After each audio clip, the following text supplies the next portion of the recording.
लोहे का वो दरवाजा जमीन पर गिरा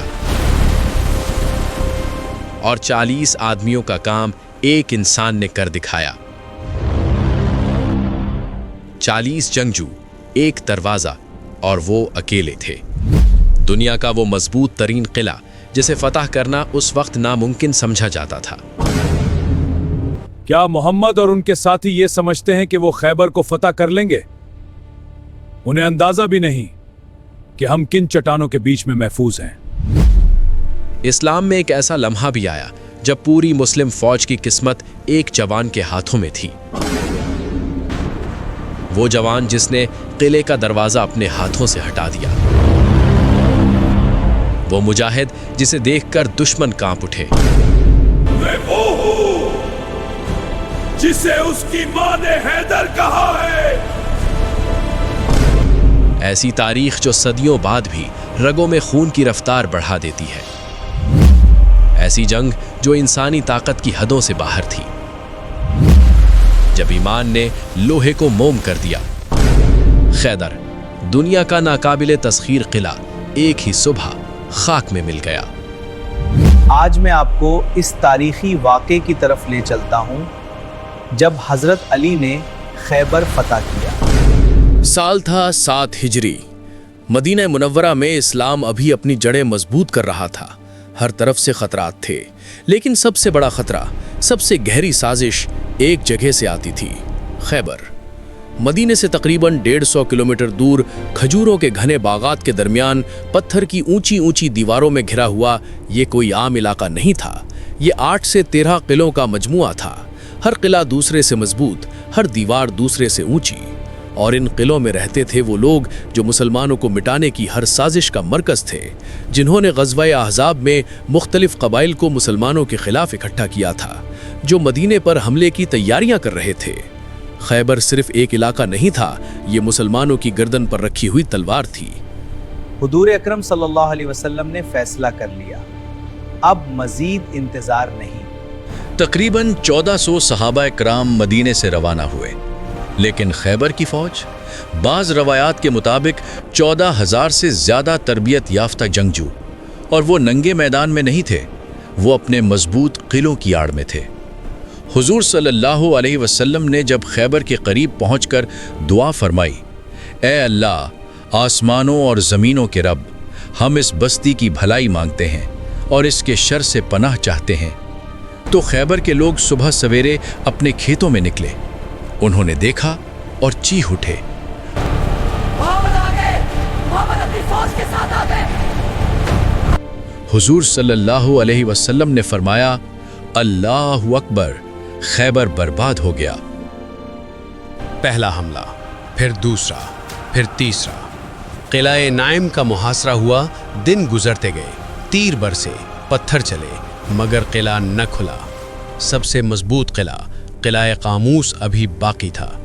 और फिर वो रात आई, वो रात जब हज़रत मोहम्मद सल्लल्लाहु अलैहि वसल्लम ने एक ऐलान फरमाया और पूरी फौज के दिल धड़क उठे, कल मैं ये झंडा उस शख्स को दूंगा जो अल्लाह और उसके रसूल से मोहब्बत करता है, और अल्लाह और उसका रसूल उससे मोहब्बत करते हैं, और अल्लाह उसके हाथों फतह अता करेगा। ये अल्फाज गूंजे और रात भर सोना मुहाल हो गया। हर सहाबी के दिल में यही तमन्ना, या अल्लाह, काश ये एजाज़ मुझे मिले। हज़रत उमर ने बाद में फरमाया, मैंने कभी अमारत की ख्वाहिश नहीं की मगर इस रात की, जब मुझे उम्मीद थी कि शायद मेरा नाम पुकारा जाए। सुबह हुई, सब जमा हुए। हुजूर सल्लल्लाहु अलैहि वसल्लम ने पूछा, अली कहाँ है?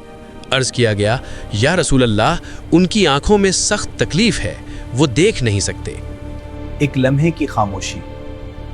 फिर हुजूर सल्लल्लाहु अलैहि वसल्लम ने फरमाया, अली को बुलाओ। हज़रत अली आए, आंखें सुर्ख, तकलीफ से भरी। हुजूर ने अपना लुआब मुबारक उनकी आंखों पर लगाया और दुआ फरमाई, और तकलीफ ख़त्म हो गई, जैसे कभी थी ही नहीं। फिर हुजूर ने अपने हाथों से उनको ज़िरहा पहनाई, अपने हाथों से झंडा दिया और फरमाया, जाओ और घबराओ मत। ये जुमला सुनते ही हज़रत अली चंद कदम चले, फिर रुक गए और पूछा, या रसूल अल्लाह, किस बात पर लड़ूं? हुजूर ने फरमाया, अल्लाह की राह में, यहाँ तक कि वो ला इलाहा इल्लल्लाह का इकरार कर लें। हज़रत अली मुड़े اور قلعہ کاموس کی طرف چل دیے۔ قلعے کا دروازہ کھلا اور باہر نکلا مرحب، یہودیوں کا سب سے طاقتور جنگجو، پوری زرہ پہنی ہوئی، سر پر پتھر کا خود جو عام تلواریں نہیں کاٹ سکتی تھیں، رجس پڑھتے ہوئے آیا۔ خیبر جانتا ہے میں مرحب ہوں، تجربہ کار اسلحے سے بھرپور، بار بار آزمایا ہوا۔ وہ آیا جیسے پہاڑ چلتا ہو۔ حضرت علی علیہ السلام نے جواب دیا، میں وہ ہوں جسے اس کی ماں نے حیدر کہا ہے۔ یہ لمحہ بہت چھوٹا تھا۔ مرحب نے وار کیا، حضرت علی نے بچایا، پھر ذوالفقار اٹھی، ایک ضرب اور مرحب کا پتھر کا خود، اس کا سر، دونوں دو حصوں میں۔ میدان خاموش ہو گیا۔ یہودی پلٹے اور قلعے کی طرف بھاگے، بڑا لوہے کا دروازہ بند کرنے لگے، وہ دروازہ جسے 40 مضبوط آدمی مل کر کھولتے اور بند کرتے تھے۔ دروازہ بند ہونے لگا۔ اگر دروازہ بند ہو گیا تو محاصرہ پھر لمبا ہو جاتا، اور لمبا محاصرہ مطلب مزید نقصان، مزید تکلیف۔ حضرت علی علیہ السلام آگے بڑھے، انہوں نے اس لوہے کے دروازے کو اپنے ہاتھوں سے پکڑا اور کھینچ لیا۔ جابر بن عبداللہ رضی اللہ تعالیٰ عنہ روایت کرتے ہیں کہ علی نے خیبر کا دروازہ اٹھایا، یہاں تک کہ مسلمان اس پر چڑھ کر قلعے میں داخل ہوئے، اور اس کے بعد 40 آدمی مل کر اسے نہ اٹھا سکے۔ وہ دروازہ، وہی دروازہ ڈھال بن گیا، پھر پل بن گیا، مسلمان اس پر سے گزرے اور قلعے میں داخل ہو گئے۔ خیبر فتح ہو گیا، وہ قلعہ جو ناقابل تسخیر سمجھا جاتا تھا، جس کی دیواریں آسمان چھوتی تھیں، جس کے اندر ہزاروں جنگجو تھے، وہ اس صبح خاک میں مل گیا۔ مگر اس فتح کا راز کیا تھا؟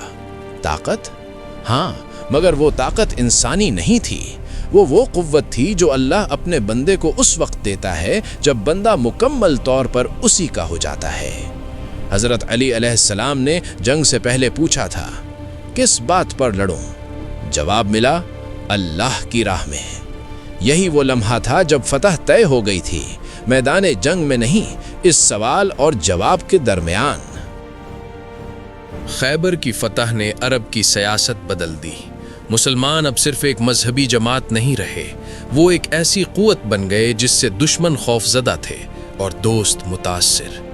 مگر اس فتح کا اصل سبق آج بھی زندہ ہے۔ جب راستے بند ہو جائیں، جب قلعے ناقابل تسخیر لگیں، جب دشمن طاقتور اور ہم کمزور، تو یاد کریں وہ صبح، وہ دروازہ، وہ ایک انسان، کیونکہ جب اللہ کسی کو فتح دینا چاہتا ہے تو لوہے کے دروازے بھی ڈھال بن جاتے ہیں۔ اللہ اکبر۔